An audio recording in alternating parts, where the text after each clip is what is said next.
Hi everyone, Dan Murphy with you. I am an honest-to-God CNBC news anchor. Great to be with you this afternoon, and thanks so much for spending some more time with us and joining in on this next conversation. We are going to take a deep dive into this next session, which is called From Resistance to Leadership, America's Role in Crypto's Future. A few things to unpack here. First of all, let's set the scene. I think it's fair to say that over the last decade, the US has kind of been at war with itself when it comes to crypto, right? On the one hand, it is the birthplace of Bitcoin, as you know, home to some of the greatest innovation that we have ever seen in this space.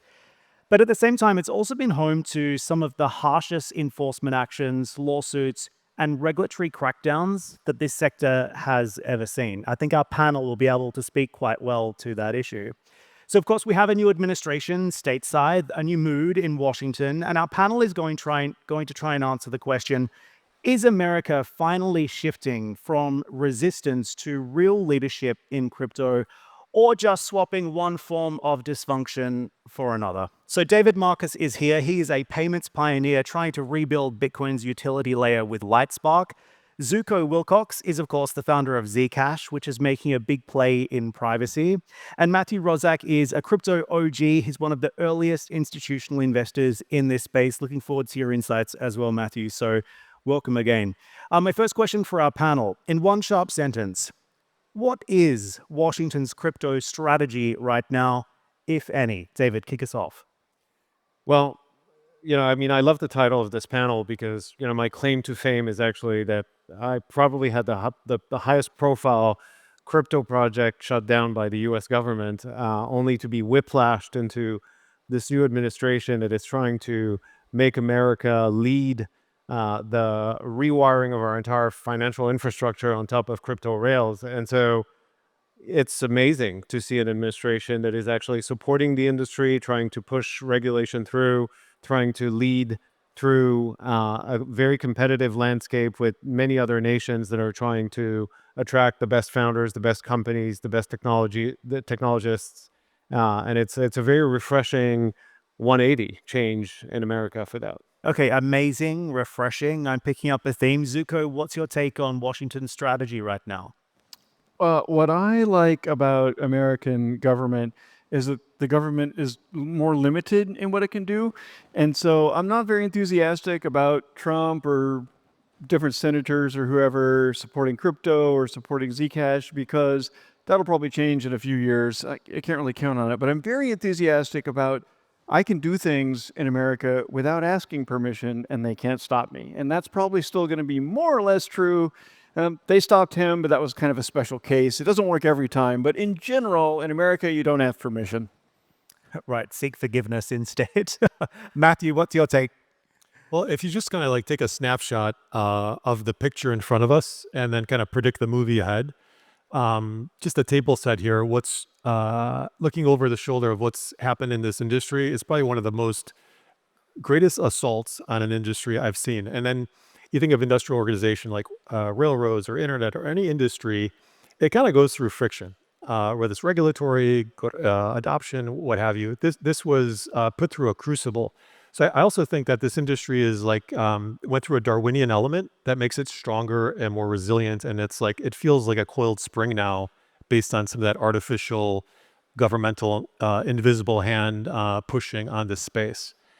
And so what that created was this demand by the Americans, by the world, to say this needs to change. And you see that even now when the U.S.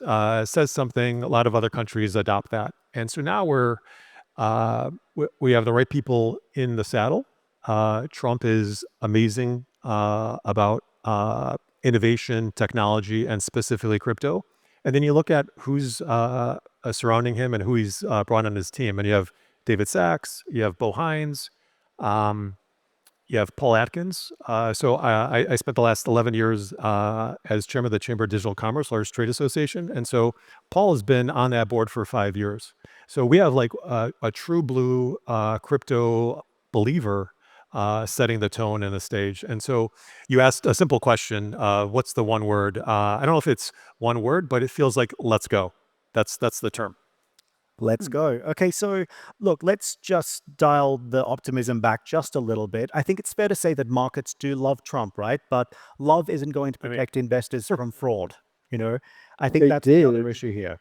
Um, we have a sitting US president who is peddling a meme coin, which is obviously a major issue, offering dinner in exchange for token purchases. Is that a joke? Is it a scam? Does it completely undermine US credibility in this space on this issue? I want a thought from each of you on this. David, you first. So look, I'm not a fan of meme coins in general, but you have to take things, in the context of the brand, right? Trump has a huge brand, and he's been branding everything with his last name for the longest time. And meme coins are like, another way to brand things that happen to be digital collectibles that people can decide to own, trade, or do whatever they want with it. Do I love meme coins? No. But I think that, many other meme coins exist. So, I'm, just a spectator of that and focus more on what we can do to advance the state of really reinventing and rewiring all of our financial system on crypto rails, which I think this administration is really prioritizing and focusing on. Zuko, does it undermine the US narrative on the pro crypto growth story that we've seen? Does it undermine the what? Does it undermine the US narrative when the president is trying to flog a meme coin? I don't know. When the central government has too much power, then people spend too much time trying to analyze it. Kremlinology, reading the tea leaves. I don't care what Trump's doing. What I like about America is that it's full of creative builders. And it's got a global brand. America does, which is an even bigger brand than Trump, or at least a longer lasting one. Fair point. Okay. Matthew, what's your take? I mean, let's whether we talk about meme coins or whether that's appropriate or not, I think meme coins, we're in the 1.0 of meme coins. And so I did this TED talk on the tokenization of things in 2017. So, the Chicago Bulls, Kim Kardashian, I put all this out there, and you're starting to see little elements of that happening. And so does Kim Kardashian or does Marilyn Monroe have a market cap for their community and the people that are there? Probably. And is that going to evolve? Are the economics of that and the participation of that going to get better? Absolutely. So a lot of people throw meme coins to the side, but this is it's a test ground for a lot of these tokens that wind up, being a part of our lives. The president did that. And from a crypto standpoint, it's like he's showing the way in a particular way to look through that lens and to say, I want to exercise all these things. And I was kidding with one of my colleagues is like, he's kind of eating the lunch of some people in this space and like getting everybody motivated. So appropriateness in terms of what he did in this position, don't know what that is legally. From a industry true blue believer, I loved it. I loved every second of it. Okay, an interesting take. Look, I think we can also talk a little bit about what regulation is needed in order to advance the sector forward, and also from a consumer perspective as well, to protect investors from not just hype, but also harm. And I think that's important too. David, you and I had a conversation on CNBC earlier this morning about stablecoin regulation, which could also potentially be coming by the summer. Could you repeat what you told me today about what that stablecoin regulation could potentially look like and the opportunity that this opens up for players like yourself? Well, look, I feel like stablecoins have been living under a very unclear regulatory regime until this point. And with the stablecoin legislation, I think that we can actually make stablecoin real money, real digital money, dollars basically that travel natively on variety of different blockchains. And so for us, like, we're in Lightspark builds payments solutions, like an open money grid for all of the world's money that can travel 24/7 in real time, settle in any currency. And now we can support stablecoins on top of this brand new layer 2 that we just released a mainnet last night called Spark. And so for us, like clarity of the regulatory clarity for stablecoin issuers, for stablecoins as an asset class is absolutely critical, because it's going to enable a whole new category of issuers to come on the market. And, you can expect banks, wallets, anyone that holds a balance to wants to issue a stablecoin because they can actually preserve the economics that they have within their walls when the money has left their walls. And just for that reason, it's a total no-brainer, including some of the functionality that we heard from the previous panel of digitizing money. So I think it's an absolute important step, and it's going to unlock a lot of value for people, for businesses, for the entire industry. So what's the biggest problem that you want to solve? And is it necessarily on the institutional side? Is it on the consumer side or somewhere else? So as far as we're concerned, we're very focused on people and enterprise money movement. And basically what we are doing is we're making money travel on the internet like any other piece of content. So you can send money, like you send an email or text message to anyone in the world 24/7. It'll sell in real time to the endpoint, the bank account or the wallet you want. And so, all of the nonlinear shifts we're seeing in regulatory clarity, the fact that we're not actually on our back foot all the time as an industry, just waiting for something unexpected and at times unlawful to happen, like choke point and other things that the previous administration pursued, is just going to enable that transformation to happen. A lot of people in the room know you as a business builder, a founder, also an investor. I asked you this question earlier today as well, but if this succeeds and you achieve the goals that you're setting out to do, what does your business look like by 2030? Well, look, I think if you look at global money movement today, SWIFT, correspondent banking, JP Morgan global money movement, Citi global money movement, you're talking about $10-15 trillion a day of money that moves globally. And, in one case, it's an extremely inefficient way of doing things. SWIFT is, 50 plus years old. It doesn't settle in real time. It takes 3 to 5 days. It's expensive, and no one can actually have access to the network to build on top of it. And all of the other large global money movement platforms are basically using the bank's liquidity or their clients' liquidity to fake real-time money movement. And so if we can actually have real-time money movement as an open protocol built on Bitcoin in our case, because it's the most neutral form of money ever created, to move trillions of dollars a day, we can build a decent business providing tools and services for enterprises and banks and wallets to get on the network. Okay, so watch this space. And I think the reason I wanted to go down that track, that line of questioning, is because this is all happening in the United States. Hold that thought because we'll come back to that. Zooko, over to you. A couple of questions because I have seen a viral Twitter exchange that I want your take on. Let's go straight to the horse's mouth on this. Zcash, delistings, rumors of irrelevance as well. What happened with Binance? And why did the biggest player in the market float the idea of wanting to move on and delist Zcash? What happened?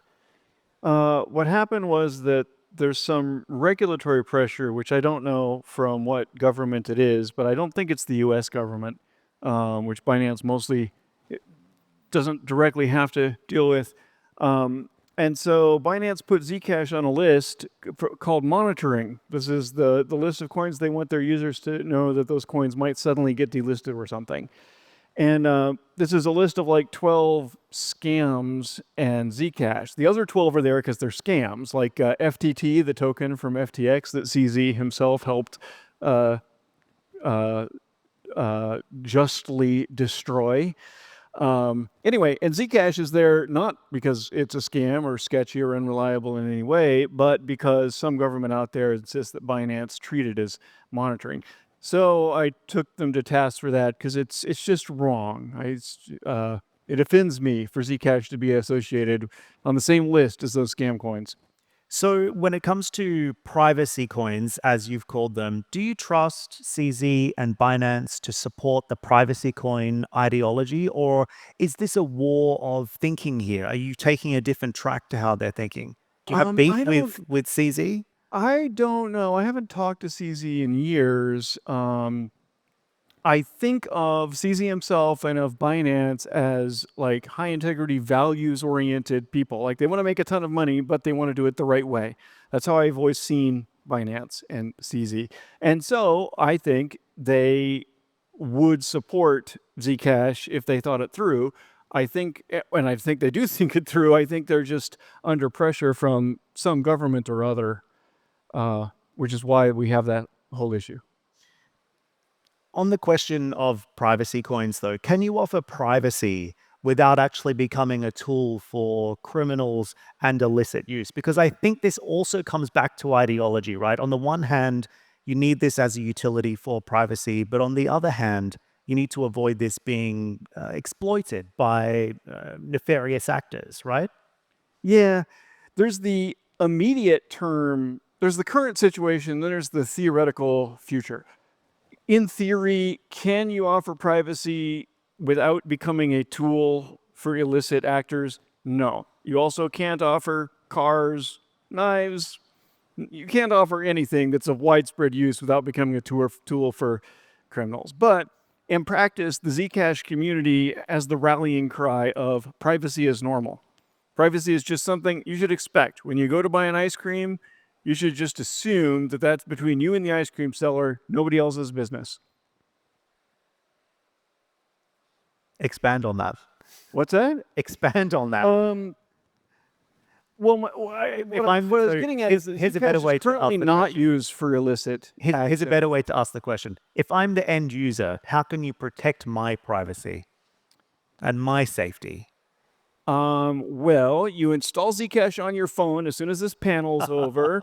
You get some Zcash in your phone, and then it's end-to-end encrypted using the same sort of technology as like the Signal Instant Messenger, so that when you send that Zcash to someone else, there's only your phone and that person's phone are the only two devices that can see the transaction. Same as your Signal Instant Messages. So Zcash is like the signal of money. Okay. Hey, can I say something else? Tell me. It has to do with United States regulation. The most important regulation, if the United States wants to encourage innovation, is to establish a legal precedent that software developers cannot be held criminally responsible for the use that people have put their software to. And that requires for the Department of Justice to end the prosecutions of Roman Storm and of the Wasabi wallet developers. In both cases, the prosecutors have already admitted that the software developers had no engagement in the actual crimes. They just wrote the software, which some criminals later used for crimes, and yet they're prosecuting the software developers. That's a very, very important precedent if they want builders to build in the United States. So that's your message to the Trump administration? Say that again? That's your message to the Trump administration then? That's my message to the Trump administration. Get this done. Okay, seems like you got some support here for that as well. Interesting. Thank you, Zooko. My next victim at the end of the stage is Matthew joining us now. Matthew, look, you've been in crypto since Mt. Gox and Silk Road. And obviously, from the CNBC lens, we look at this really closely because this plays directly to what's happening with the investor. What separates the winners from the losers in 2025, and what are you betting on now that others may not? That's a great question. I think the obviously the discussion right now and everybody's whiteboard around everybody's table is AI and crypto, and how's that going to marry up? And crypto is made for AI. It is AI money. It's internet money. It's built for that. And so us trading NFTs and moving tokens around is kind of fun, but it's not what it's going to do at scale. And so I think AI is going to lead certain things and then pull a lot of crypto with it. So you'll have applications or, smart agents on a node with a cash register and a bunch of other things. And it does a certain thing. And that's going to pull a lot of crypto and a lot of DeFi and a lot of other things because of that engine. And so I think a lot of AI will benefit crypto. And now the task is, where's that ultimate intersection? And then you're kind of developing on a scaffold of crypto, which is, gone through its kind of 15-year growth path. And then AI, which is still kind of new, but growing like crazy. And so you have these two catalysts that are going to be create probably the most fascinating outcomes in this space. I speak to a lot of global investors about what's happening in the Gulf region in particular. There's deep pools of public and private capital in this part of the world, and so many international investors see the UAE, they see Saudi Arabia as a place to draw finance from, not necessarily as a place to invest. Why do you think that is? Historically, Abu Dhabi Investment Authority was an LP of mine, so I'm pretty familiar coming here. And I think a lot of people have a misnomer about what you do here, that there's just capital here. There's smart capital here. It's a big difference. And I think historically, I think investors here are very open to like series, C, D, and E, just generally. So market leaders, growth capital, recapitalizations, large financings. For our space, I think it's a little different where they're still keeping that discipline, but they're leaning into this space in new and I would say more powerful ways with big miners and infrastructure providers building treasuries in this region. And so they're going about it a different way in their style, but in a very powerful way. And I think they, obviously they have a lot of investments in AI and crypto, and they're betting on some of those interdependencies as well. So I think this region has shown that it is looking at the future all the time, looking at what's around the corner. This is obviously a big part of their future and this industry's future. So that's why we're here today, and that's why there's a lot of crypto companies building and kicking off here. Well said. And I think there's a lot of very sophisticated sovereign wealth fund capital in the region as well, making very strategic bets on a number of crypto and digital infrastructure plays.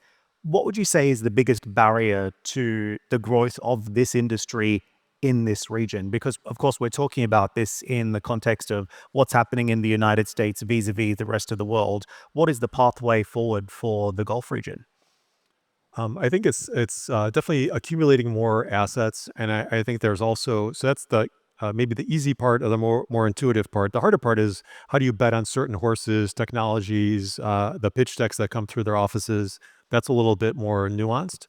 But I think just the amount of capital that's here, the inertia for what they want to create in terms of these cities, these ecosystems, these networks, and they are some of the largest financiers of every AI project out there, whether they're accumulating you know, warehouse loads of gear, or they're investing directly in those projects. And so the direction of capital has been concentrated out of this region pretty significantly, and that's going to have amazing outcomes for this region. And so that then reflects on other places. Are we investing enough? Are we doing enough in this space? And so I think that's starting to become a responsibility for a lot of countries in terms of how do we adopt, use, and invest in AI.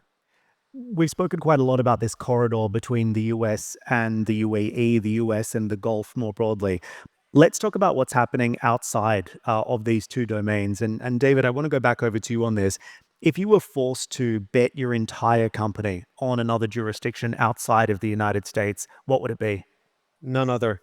Really? I mean, look, I tried for a very, very long time to get Libra DM off the ground in the US. Ultimately, it failed there because it was shut down. But I'm, deeply rooted now in America, and I wouldn't go anywhere else. Singapore? No. I mean, Singapore would be a great regional hub for us because I think the regulatory landscape is very forward leaning on crypto assets and crypto capabilities, like very sophisticated players and regulator in Singapore.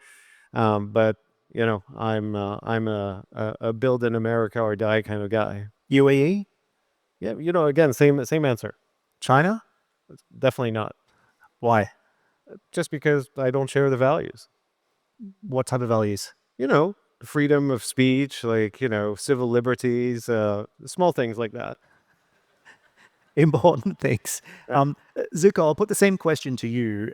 Do you see any jurisdiction outside of the United States worthy of investment right now in this space?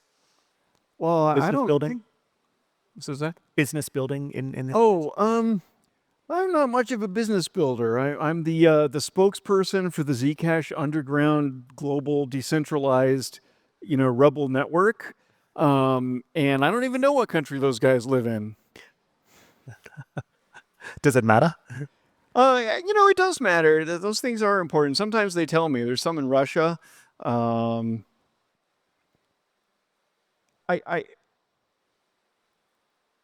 I like David. I like the United States. I like the United States' values, and I like its dynamism.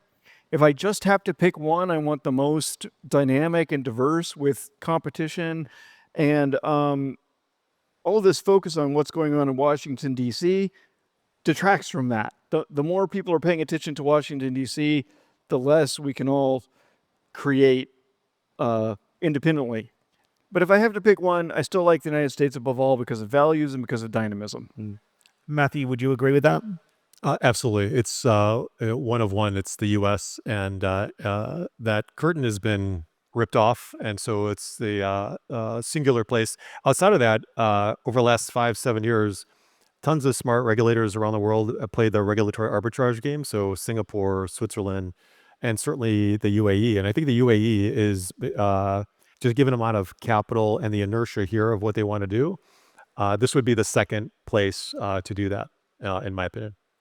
To wrap up our conversation, I think we only have about 5 minutes left, and I hope it's been a value add for your day. I've certainly found it entertaining and interesting. I wanted to wrap up by asking each of our panelists, what is the single most disruptive force or idea or regulation that you're going to be watching out for in the crypto space this year, and why? David? The most disruptive thing to crypto or on behalf of crypto? Yeah, let's say on behalf of crypto. I mean, I think, the stablecoin regulation is one, market structure bill is another one. Like, those are two staple pieces of regulation that I think are going to come out that are going to enable lots of use cases that were held back before. So I think those two. Zooko? I want to take back everything I said before. I think it's really great that Washington, D.C. and Trump are experimenting with crypto because of the competition between nations, and the U.S. was like sitting on the sidelines this whole time. Now that they're doing something, almost anything, it's going to force everyone else to up their game. I love competition. Very interesting. Matthew?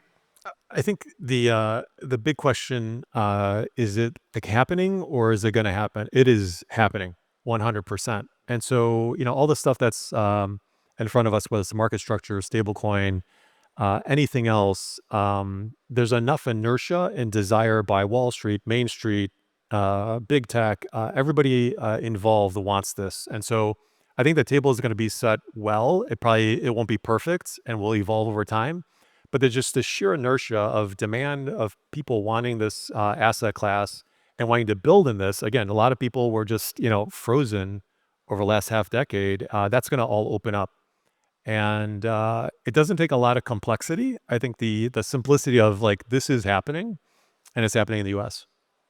Yeah, I would add just one thing to that, which is I think the government setting up a strategic Bitcoin reserve and starting to accumulate Bitcoin and putting it in a whole different category with all of the other assets is going to create a lot of legitimacy, and many more countries will want to do that. And I think, for us as a business and just generally speaking for the status of Bitcoin and the prominence of Bitcoin, I think it's just going to do wonders. Hey, just to add to that, just the vibration of that, a strategic Bitcoin reserve in the U.S., you're seeing that with states, you're seeing it with other countries, you're seeing that just the catalyst for the psyches of public boards. And so all this stuff, if you kind of add it up, rough math, it's a big outcome of just what's on the table, let alone it's read today that like the big wirehouses by the end of this year are gonna be able to offer ETFs in some material way. That's 6 months from now. Yep. And so you add all this inertia, you see how much Bitcoin is coming out of the protocol on an annual basis. It's like the math is going to show some pretty amazing outcomes and really catalyze this industry into its next chapter. So excited for it. And, that could very well be the catalyst that pushes Bitcoin to the price target that Standard Chartered is calling 125,000 in this quarter. Let's keep it spicy and wrap it up with the last 2 minutes. Bitcoin by year end, what is it going to be, David? I hate making those price predictions. I'm always wrong. But if you twist my arm, I'll say, in the next 12 months within, 200K-ish. 200K in 12 months. Yeah. Zooko? I like Bitcoin, and I like when the price of Bitcoin goes up. But I don't pay that much attention to it because I'm all about Zcash. You can ask me about the price of Zcash at the end of the year. Do it. What is it? What is it going to be? I don't know that either, actually. Well, I don't do prices. Well, you mentioned Standard Chartered, and I was in Singapore getting interviewed by a CNBC anchor, and the gentleman before me was the CEO or the CFO of Standard Chartered, and he gave me a zinger. He was like, the Standard Chartered guy just before you said that Bitcoin's a Ponzi. How do you respond to that? This was like, I don't know, 15, 16, 17. And, I went through the whole, if you won't understand something that you won't spend the time on, so you got to lock your door and research this technology.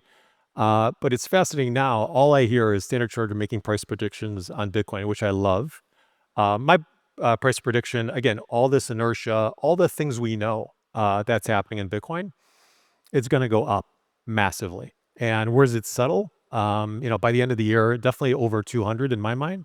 But it's on an upward trajectory because it's an adoption curve. People don't have Bitcoin. And so this industry has concentrated that, figured out a bunch of chutes and ladders, and now we're ready to kind of go into Wall Street, Main Street, and beyond. Really fascinating insights, guys. I want to say thanks so much for joining me for this session. Token2049, I hope that was useful for you. Thank you so much for joining in today. Enjoy the rest of your evenings. David, Zooko, and Matthew, thanks again.